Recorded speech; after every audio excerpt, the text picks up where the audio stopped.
Okay, we're getting prepped for a quick look drop test series on the Portuguese Bowline, and we're going to tie this on a 2-point anchor.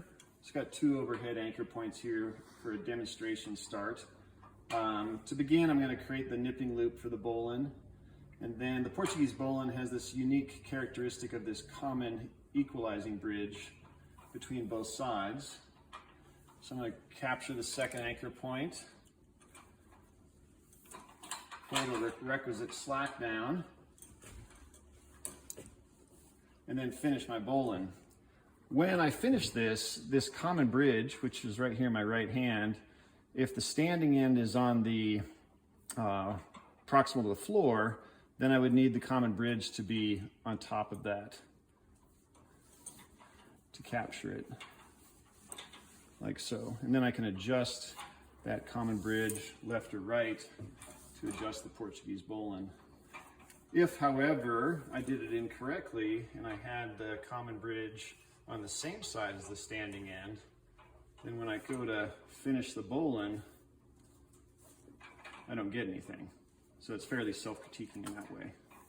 So here we're back to a correctly tied Portuguese bowline with that common bridge allowing us to adjust where the focus of the tie is.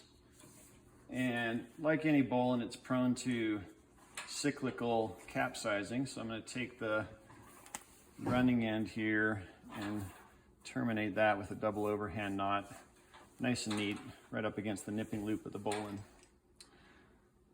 Just in playing around with this tie, we observed that there is a difference between the right and left sides depending on where you have your finishing tie. So in this case, the finishing tie coming off the collar of the bowline is on looker's right. And if that were the side to fail, the load will swing plumb to the remaining anchor and it cycles out and we get extension just with hand tension. Alternatively, if the side that fails is opposite the finishing tie on the collar, just with hand tension, it seems to bite and be secure the way the nipping loop pinches on that bite. And we're going to test both with the true 200 kilogram test mass, releasing either side to see for ourselves. So on the right side anchor, we've got that orange wire gate non-locking carabiner that's attached to the quick release portion of the 3-ring circus.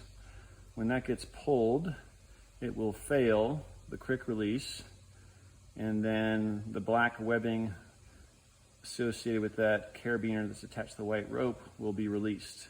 The load will then swing left, and we will see whether or not the bite of white rope associated with the right anchor capsizes through the tie or not.